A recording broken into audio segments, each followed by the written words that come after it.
இத பார்த்தாவது தமிழ்நாட்டில் இருக்கிற அந்த திமுக கவர்மெண்ட் கத்துக்கிட்டா நல்லா இருக்கும்.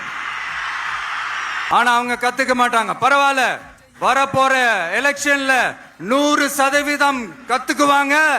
அத நம்ம மக்கள் பாத்துக்குவாங்க. புதுச்சேரி மக்களுக்கு ஒன்னே ஒண்ணுதான் சொல்லணும், இந்த திமுகவை நம்பாதீங்க. அவங்களுக்கு உங்களை நம்ப வச்சு ஏமாத்துறது தான் அவங்க வேலையே. தமிழக வெற்றி கழகத்தின் தலைவர் நடிகர் விஜய் எனக்கு வந்து அரசியல் அறிவு, அரசியல் தொலைநோக்கு பார்வை இதெல்லாம் இருக்கா அப்படின்னு கேள்வி கேட்டீங்கன்னா இட்ஸ் மில்லட் அலோன் கொஸ்டின் தான். ஏன்னா எனக்கே வந்து ஆச்சரியமா இருக்கு.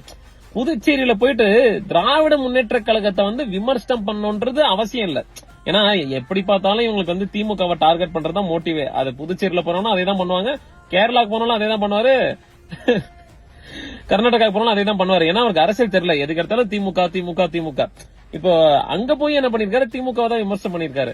சரி ஃபைன், குறைந்தபட்சம் அங்க வந்து யார் முதலமைச்சரா இருக்காங்க, ரங்கசாமி ஐயா அவர்கள் முதலமைச்சரா இருக்காங்க. ரங்கசாமி ஐயா வந்து விஜயண்ணாவுடைய ஒரு மாரல் சப்போர்ட்ல இருக்காரு. அவர் வந்து ஒரு எப்படி சொல்றது, அரசியல வந்துட்டு அவர் தான் வந்து ஒரு பேக் போன் மாதிரி ஹெல்ப் பண்ணிட்டு இருக்காரு. சரி ஃபைன், இது பெரும்பாலானவர்கள் பேசிக்கிறாங்க, எனக்கு தெரியல. பட் ஸ்டில் அங்க வந்து ஒரு கூட்டணி ஆட்சி நடந்துட்டு இருக்கு. கூட்டணி ஆட்சினா யார் கூட்டணி, எந்த கூட்டணியில இருக்காங்க, பிஜேபி. பிஜேபியோட கூட்டணி ஆட்சி இருக்கக்கூடிய ரங்கசாமி ஐயா அவர்கள் அவருடைய ஆட்சியை பத்தி விமர்சனம் பண்ணல. ஆனா பிஜேபியை வந்துட்டு குறைந்தபட்சம் சும்மா பேருக்கு உப்பி சபானி மாதிரி வந்து விமர்சனம் பண்ணிருக்காரு. என்ன தெரியுமா, இலாக்காவே இல்லாத ஒரு அமைச்சர் வச்சிருக்காரு. இலாக்காவே இல்லாத ஒரு அமைச்சர் வச்சிருக்காங்கன்னு தெரியுதுல்ல.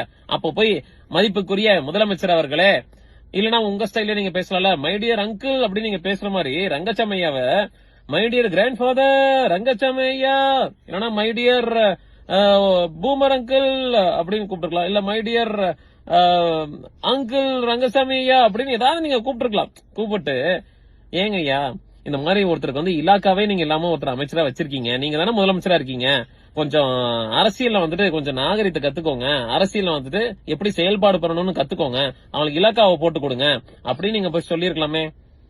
ஏன் நீங்க சொல்லல? ஏன் நீங்க வந்து 2026ல ரங்கசாமி ஐயாவோட ஒரு கூட்டணி வச்சுக்கிட்டு ஆட்சி அமைச்சர்லான்னு ஒரு ஐடியா வர இருக்கோ, புஷியானந்தருக்கு என்ன துணை முதலமைச்சர் ஆகலான்னு ஐடியா இருக்கோ, அந்த ஐடியா தான், வேற எதுவும் கிடையாது. அதுல பிஜேபி உடம்புதான், அதுல மாற்று கருத்து கிடையாது. அது கேள்வி கேட்கறது உங்களுக்கு துப்பு இல்ல. அதுல வந்து இலாக்கா இல்ல, அதனால நாங்க வந்து இந்த பாலிஸ்டா வந்து இப்படி பேசிட்டு போறது. புதுச்சேரியில வந்து நிறைய குறைகள் இருக்கு அப்படின்றாரு. என்ன குறைகள் இருக்கு? போதுமான அளவுக்கு கழிவறைகள் இல்லை. டூரிஸ்ட் வராங்க இல்லீங்களா, போதுமான அளவுக்கு கழிவறை இல்லை, போதுமான அளவுக்கு கார் பார்க்கிங் வசதி இல்லை அப்படின்னு நீங்க சொல்றீங்க. கேளுங்க, ரங்கசாமி ஐயாவை கேளுங்க. நீங்க ஏங்க நீங்க கேட்க மாட்டேங்கிறீங்க? ரங்கசாமி ஐயாவோட பேரை கூட சொல்றது உங்களுக்கு மனசு இல்லையே. ஏன் 2026ல கூட்டணி